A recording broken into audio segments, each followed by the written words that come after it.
Herkese merhabalar, ben Huri. Huri Tek Mutfak'ta kanalıma, mutfağıma hoş geldiniz.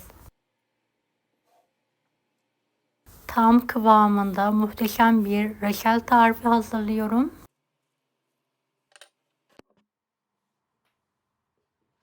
O kadar lezzetli ki bu tarifi yapmadan kışa girmeyin. Evet, bahçeden topladığım 4,5 kilo yıkanmış incirim var.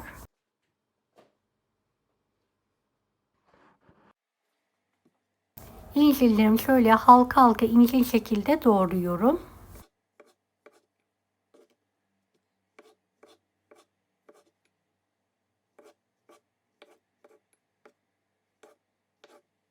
Evet, tüm incirleri doğramaya devam edelim.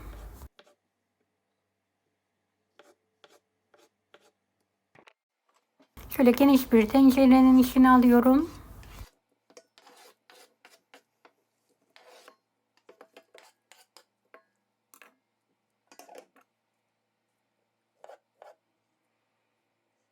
Kalanları da doğrayalım.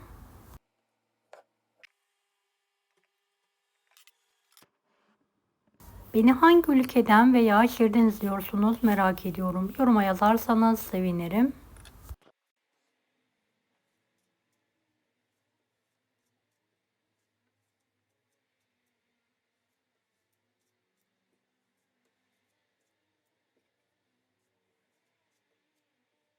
Evet, üzerine 2 kilo şeker ekleyelim. 1 su bardağı su. Kapağını kapatalım. Yüksek ateşte 10 dakika kaynatalım. Evet, 10 dakika sonra dikkatli bir şekilde karıştıralım.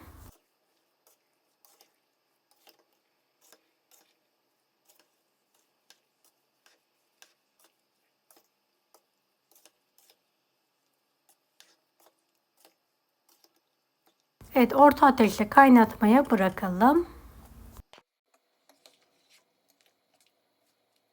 Ara sıra karıştıralım. Evet, köpürmeye başlayınca şöyle büyük bir parça tereyağı atıyorum. Karıştırarak eritiyorum.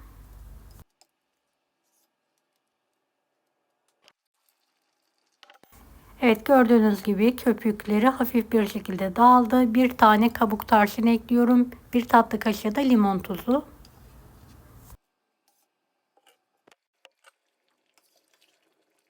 Reçelimizi ara ara karıştırarak bir kaseye de alıyorum. Kıvam kontrolü yapıyorum. İstediğim kıvama gelmemiş, kaynatmaya devam ediyorum.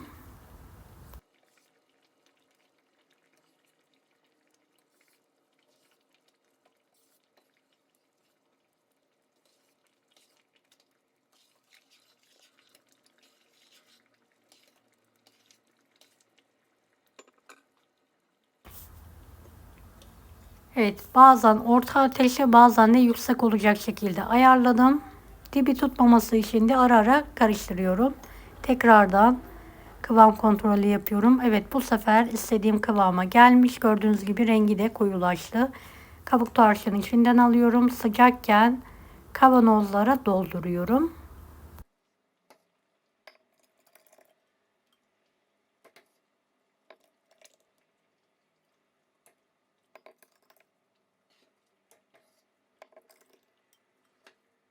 Evet, sıcak sıcak kavanozlara doldurduğumuzda kilerde saklama yapabiliyoruz ve daha uzun muhafaza edebiliyoruz.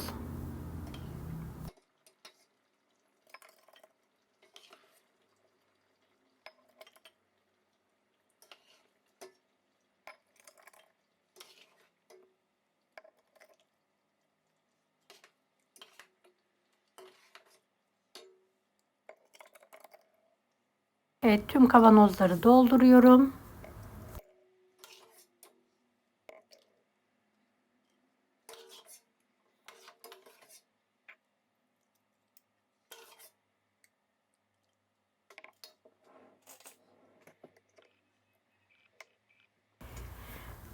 İki geri bir ileri tekniğiyle kapakları sıkıca kapatarak ters çeviriyorum.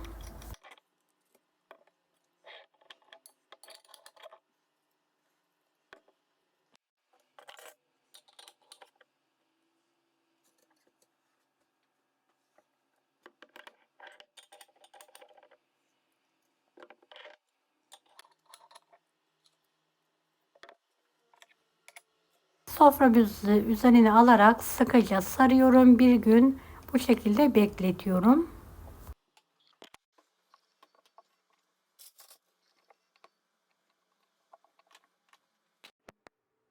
Evet, ertesi gün kavanozlarımı kaldırım kapaklarının hepsi tutmuş. Bir tanesinin kıvamını sizlere göstermek istiyorum. Gerçekten muhteşem. Özellikle kaymakla yemesi harika oluyor. Mutlaka deneyin.